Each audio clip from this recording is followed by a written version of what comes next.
Good morning! Gusto niyo bang malaman kung ano ang ilan sa mga routine ko dito sa loob ng bahay nila amo? Then, let me share sa inyo kung ano ang ginagawa ko, pero bago yon, let me introduce myself. Hi, my name is Jinky na nagmula sa bayan ng magaganda from Cagayan Valley to Quezon City. Syempre, eme lang. Andito na nga at mag-isa akong naiwan dito sa bahay. Maaga kasing umalis yung alaga ko at si babae dahil may lesson yung alaga ko. 8:30 na nga ito ng umaga kaya for sure maaga ako matatapos sa trabaho ko. Yung alaga ko ay 1 taon at 4 na buwan pa lamang siya pero dinadala na nila siya sa mga lesson at playgroup.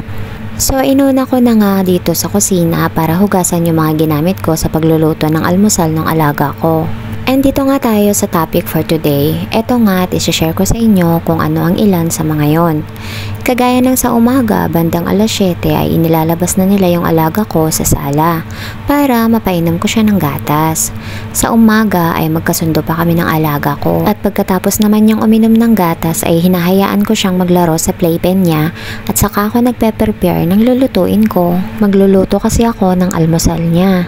Sa gabi ay isinasend na sa akin ni babae yung dapat kong lutuin para sa alaga ko kinabukasan.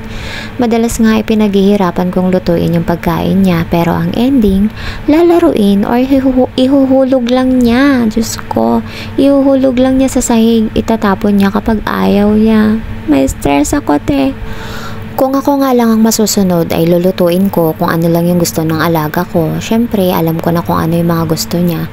Pero alangan naman na pangunahan ko yung amo ko. Baka mamaya sabihin niyang, pala desisyon ka na nga sa oras ng pagligo mo? Pala desisyon ka pa rin sa pagluto ng pagkain ng anak ko?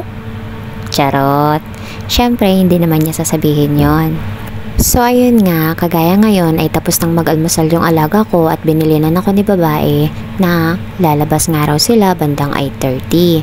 Kaya binihisan ko na yung alaga ko after niya mag-almusal.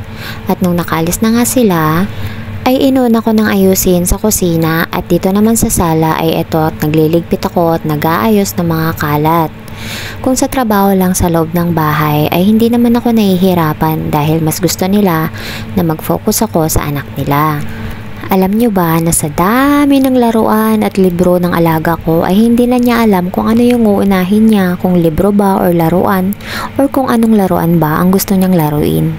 Tungkol naman sa paglilinis dito sa bahay, hindi naman ako sobrang nahihirapan kagaya nga ng nakikita nyo, punas, kung ano lang din yung pinupunasan ko.